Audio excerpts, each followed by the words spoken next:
Hello class 7 students. Today we are going to start another chapter from your grammar book, that is chapter number 8, verbs, transitive and intransitive. So this is very easy topic, transitive and intransitive. So we have learned about tense, okay, verb, but we have to go little bit inside the verb, okay. We have to go through the some other topics of the verbs, okay. So let's see what is transitive and intransitive. Very easy to understand. This nothing so tough, okay.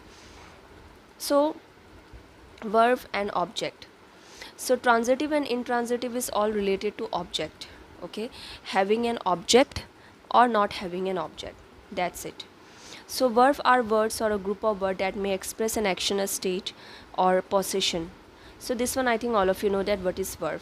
So verb is a verb are a group of words which express an action, a state, the verb be, or possession, the verb have, isn't it? Often verb expressing action, effect, or are received by another noun, phrase, or pronoun in the sentence. The receiver or the person, place, or thing affected by the action indicated by the verb is called the object of the verb. So this is the important thing, again another important thing. So what is given here means sometime those verb, okay, that is action, okay. Verb means action, right? So action is received by another noun, okay, or it may be noun, phrase, or it may be pronoun, okay. So the action, it can be received by noun or noun, phrase, or pronoun. Now this is called object of the verb, or you can say object. This is called object, okay.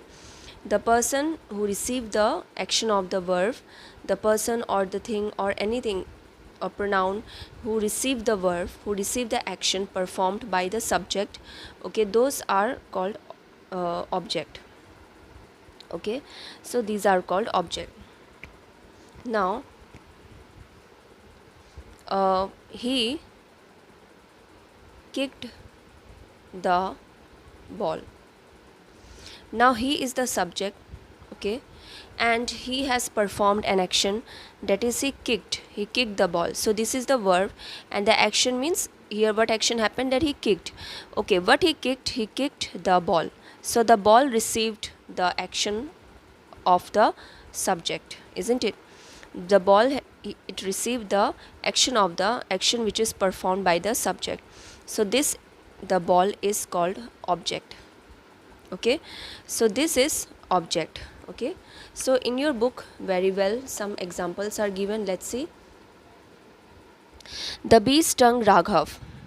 The bee stung whom? Stung to someone, right? So the action received by whom? Raghav. So Raghav is the object. The producer has selected him. So okay, here object is a noun, okay. The producer has selected him. The producer has selected to whom? Selected to someone, right? To whom? Him. So him is the object which is a pronoun. The engineer designed the bridge. The engineer designed. He designed what? He designed the bridge. So the bridge is the object and it is noun, phrase. So this is the example of noun, pronoun and noun, phrase as an object, okay. Now let's see what is transitive verb. Verb that must be followed by an object to make sense or to convey a meaning are called transitive verb. They are always followed by a noun phrase, or a pronoun. So listen carefully. Some verbs are there which need an object to complete its meaning, okay. So those verbs which need an object to complete their meaning, okay, those verbs are called transitive verb, okay. So the boys flew. The boy is subject, flew is verb, okay. Now what he flew, the question will come. The question will come that what he flew. If I will write the boys flew, so it will mean like the boy they are flying. Is it can it happen? Obviously no. So the something is missing. The meaning doesn't come out, okay. Now to complete the meaning I need something that is object. So what he is flying, the boy flew a kite. So a kite is an object. After writing a kite, my sentence is meaningful, my sentence is complete. Okay, so this kind of verb like flew, this become transitive verb. Okay, now the example which I gave, he kicked. If I will not write this one, this portion, if I will write he kicked, then question will come in your mind, what he kicked? Okay, he kicked a person or he kicked something else. Okay, so you need an answer. The answer is the ball. Now without this word, the ball, my sentence is incomplete, isn't it? Why it is incomplete? Because this verb need an object to complete its meaning. So those kind of verb are called transitive verb. Transitive verb means the verb which transfer to an object. Transitive verb are those verb which transfer to an object, okay, which is followed by an object. An object can be a noun phrase or a pronoun.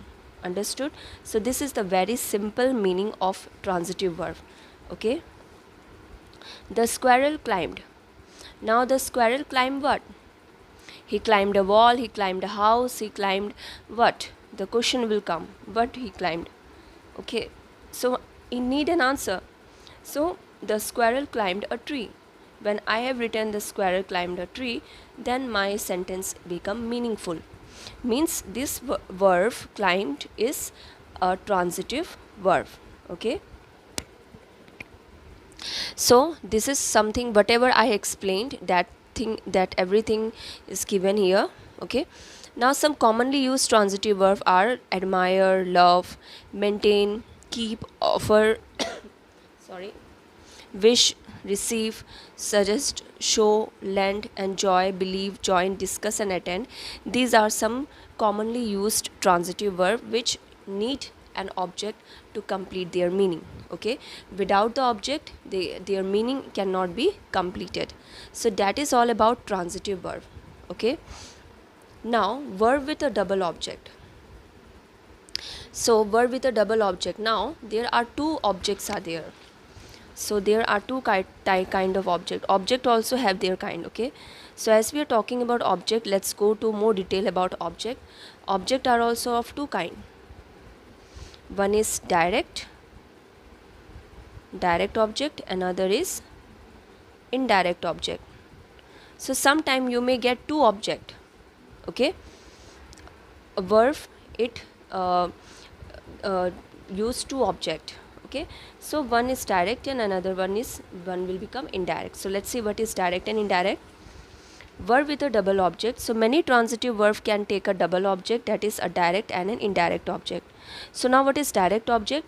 Direct object are those object which receive the action or is affected by the action indicated by the verb, which directly receive the action indicated by the verb, which directly receive the action.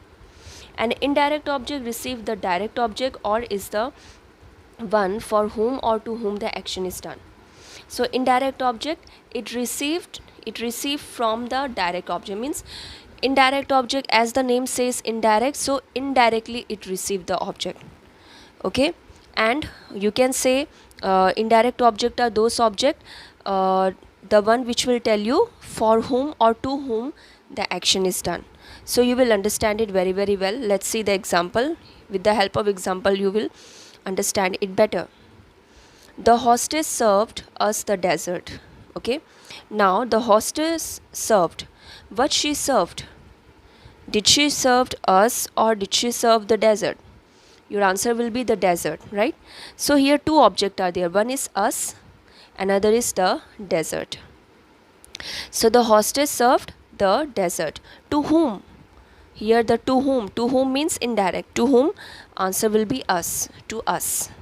So this is direct and this is indirect. So basically indirect object always contain pronoun. Keep this in mind. Indirect object always contains pronoun. Okay. Next, the flight attendant gave the passenger roses. The flight attendant gave what?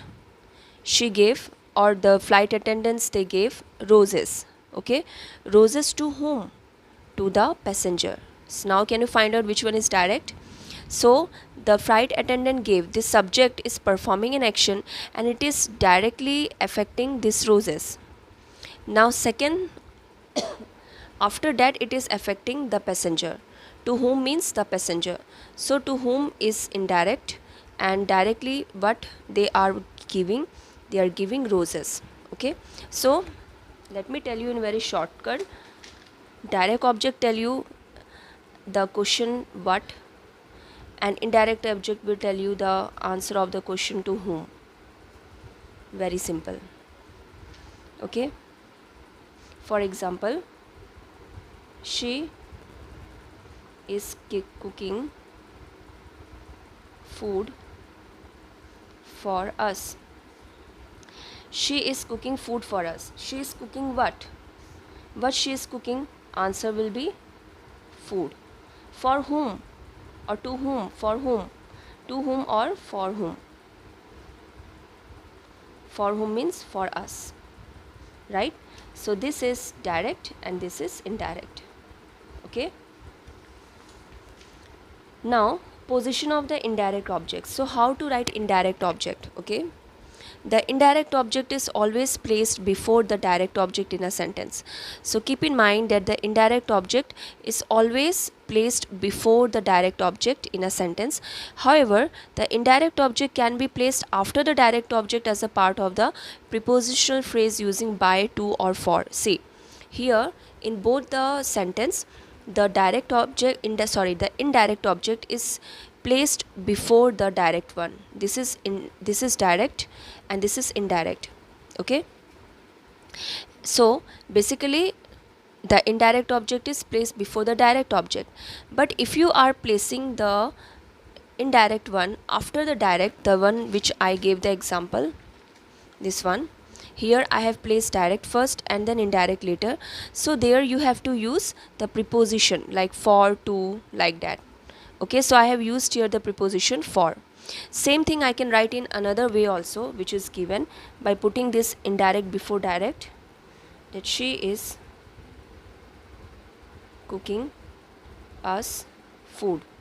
This is also the way to write. So it is indirect and it is direct.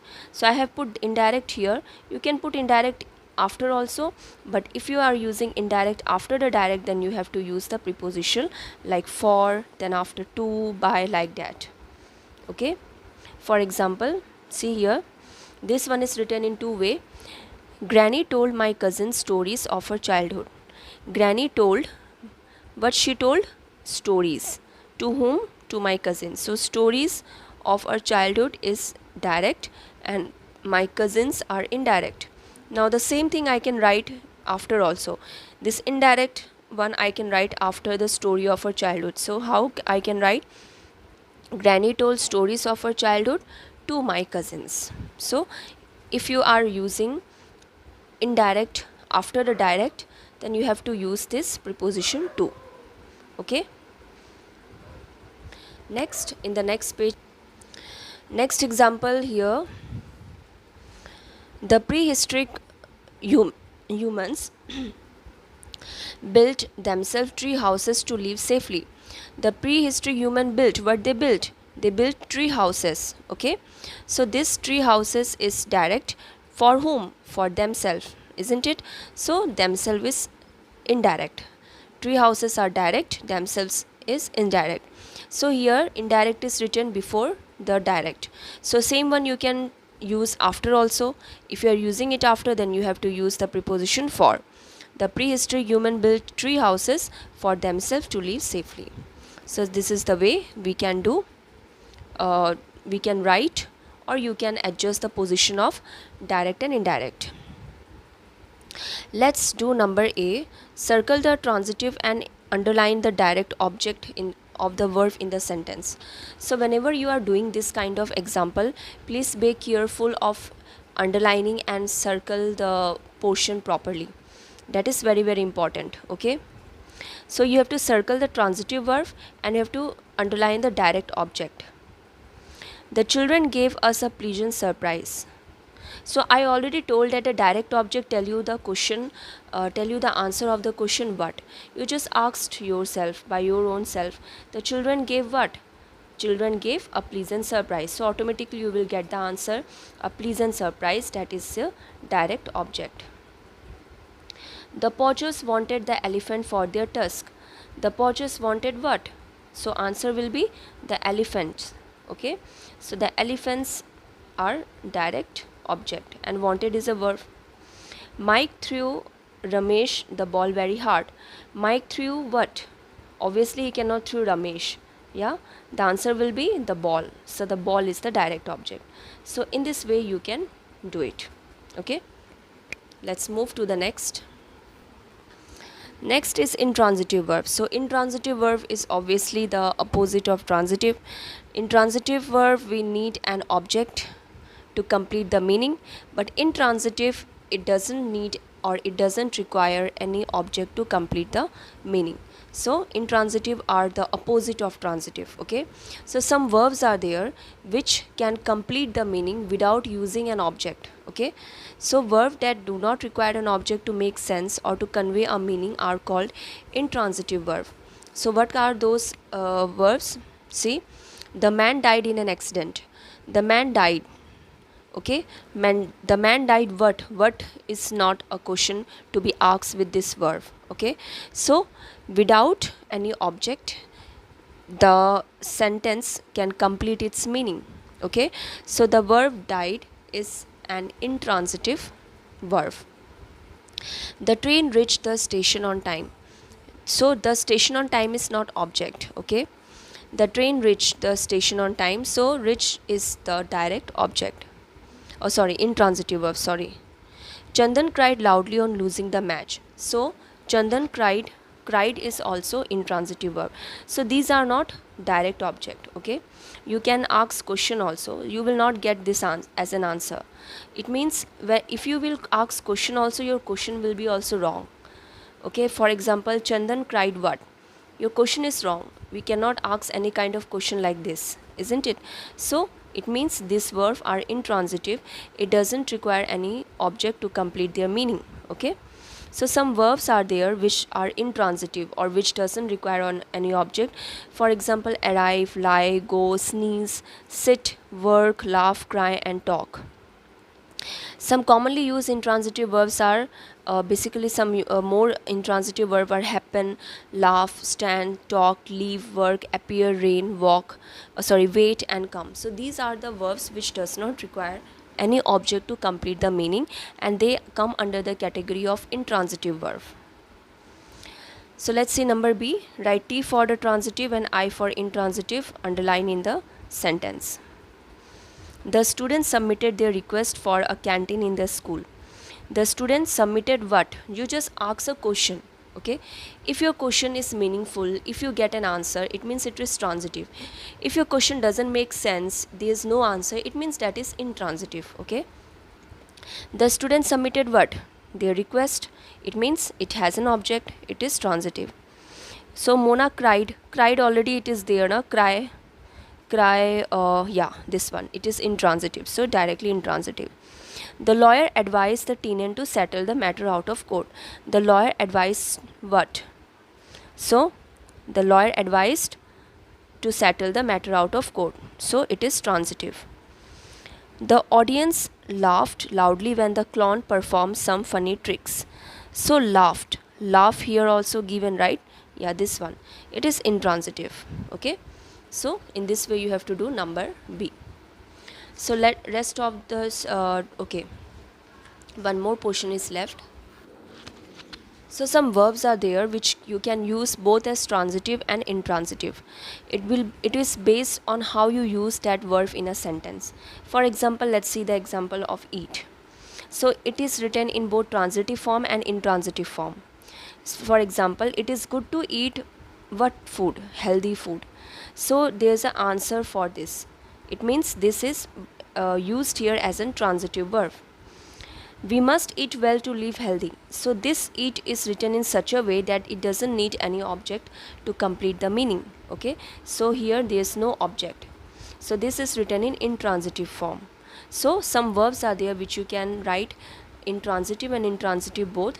It is all depend on how you use that verb in a sentence. Okay, so that's all for this chapter. Please do number A and B. And for today's class this much. Thank you.